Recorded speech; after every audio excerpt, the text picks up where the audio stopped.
I'm Annie Bruner here with Coach Al Bagnoli to preview the Lions' final non-conference game of the season and to break down the Ivy League opener this past Saturday. Coach, you mentioned on Saturday how fragile each opportunity is. Can you talk about what your team needs to do to take advantage of those chances? Yeah, I mean, when you're playing really good teams, and, we've played our share of them this early in the year, but when you look at Princeton specifically, you're on the road against the defending Ivy League champs. They're on a fairly long winning streak, so they're very confident. And so things are going to be fragile.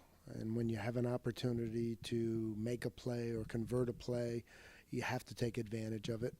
I thought our kids played exceptionally hard. We battled for all 60 minutes, and that was a really positive sign.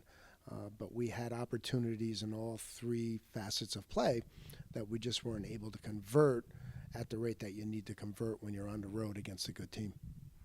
Now, can you talk about any of the health issues or injuries that you're worried about this week and more concerned about? Yeah, I mean, we're still, more banged up at linebacker than we want to be. We're still a work in progress in the offensive line. So, there's still some issues that we're trying to get ourselves a handle on. So, we'll deal with it. That's the nature of football, but it really causes you to lack some cohesion, on either side of the ball, because the linebackers obviously are your defensive signal callers, and your O-line is the glue that makes the offense go. So, we have issues now on both sides.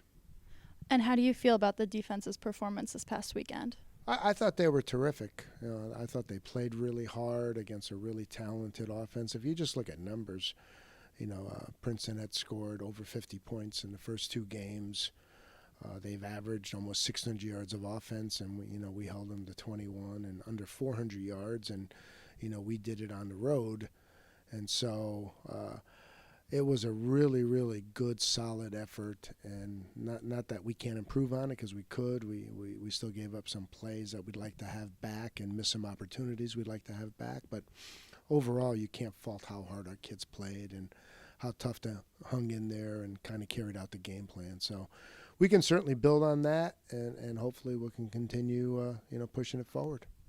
And one last thing, you're a 1975 graduate of Central Connecticut State. Yeah. So does this game have any special meaning to you? Last year was actually a lot weirder, because I hadn't been back to campus, because every time they have homecoming, obviously I'm busy because they have it in the fall.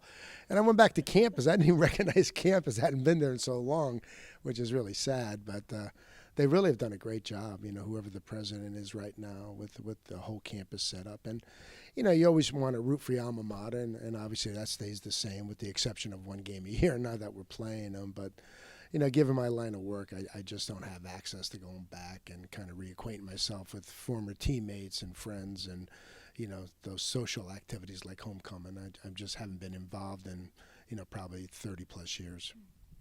Thank you, Coach, and good luck this Saturday. Thank you. Appreciate it.